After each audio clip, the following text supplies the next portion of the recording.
welcome to HR Study. Today, we are going to learn about performance management as a HR management concept. The very mention of appraisals, reviews and ratings is enough to make seasoned professionals cringe and rejoice alike. For some, these are occasions when they would come out smiling out of the review, whereas for others, there is nothing memorable about the whole process. So, what is it that is so important about performance management?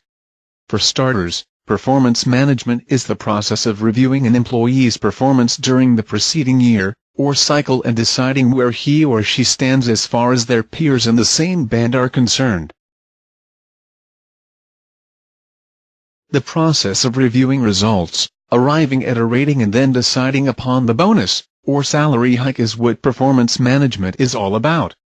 Before we look at the topic sentence, it is important to understand what goes into the decision-making process, and who is involved in the same.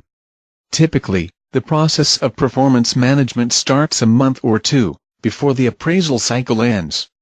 The appraisal cycle can be half-yearly, or yearly depending upon the policies of the organization. Further, the appraisal cycle can be based on the calendar year, or the financial year.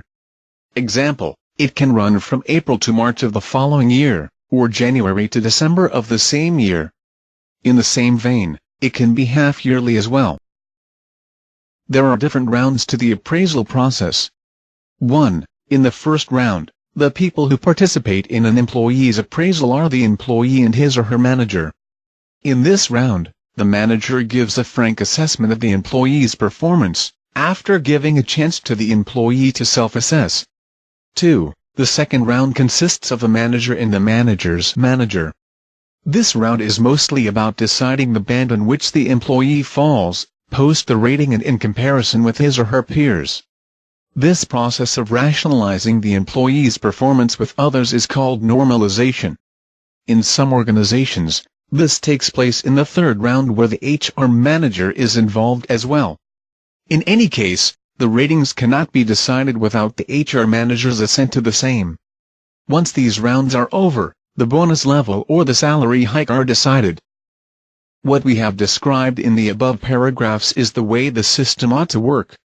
However, as any HR professional, or industry magazines would tell you, the performance management process as it exists in many organizations leaves a lot to be desired.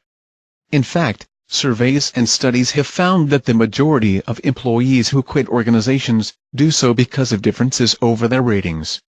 In other words, attrition is in many cases a direct consequence of the way in which the performance management process is managed. The question as to why this happens can be best understood if we understand the dynamics inherent in the process.